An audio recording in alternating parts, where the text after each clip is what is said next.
qual que é a maior diferença? Você teve outros relacionamentos também antes da Dé, provavelmente, né? Eu pergunto assim, qual que foi a maior diferença que vocês hoje enxergam dos relacionamentos que não deram certo pra esse? Quiser cada um responde uma... Boa, amor, quero te ouvir. Qual a diferença da mim pra ex?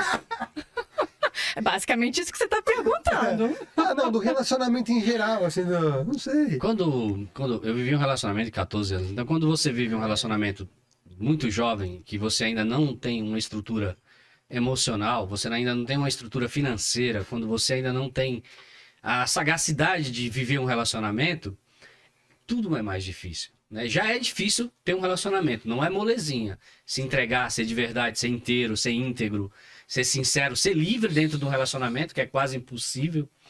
Já é difícil quando você tem uma certa consciência, uma certa maturidade. Quando você começa, como eu lá, com 20 anos, tipo, querendo casar, você fala, pô, eu não tinha estrutura, você não tem base familiar.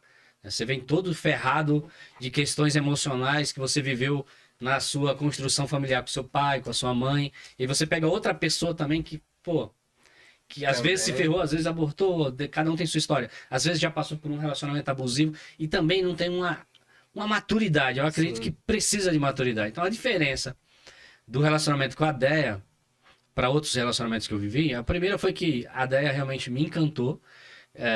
Eu me apaixonei, me entreguei por completo, com consciência. E a segunda é que eu tinha uma certa maturidade, eu conseguia discernir o que é bom, o que é ruim. Mas jovem, você não consegue fazer isso. Você vai sendo engolido pelo dia a dia, pela rotina, você vai sendo engolido pelo tempo. Então essa é a diferença. Eu também tive um relacionamento de 14 anos. Ah, Impossível. Sério, verdade. combinaram, certeza. Também tive um relacionamento de 14 anos. E a maior diferença é que com o Jal eu não fui agredida, violentada, xingada. Então, essa já foi uma grande diferença, porque era um relacionamento super violento e abusivo. E com o Jal, eu tive a oportunidade de ser eu tive total liberdade. Inclusive, a gente tem uma fala que é muito interessante, que é: com você eu não tenho medo de errar.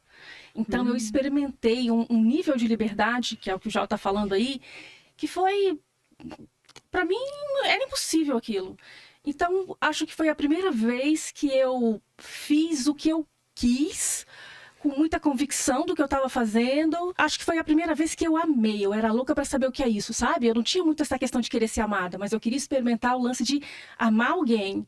Então, para mim, foi completamente diferente. Foi único. Não dá para comparar com outra relação.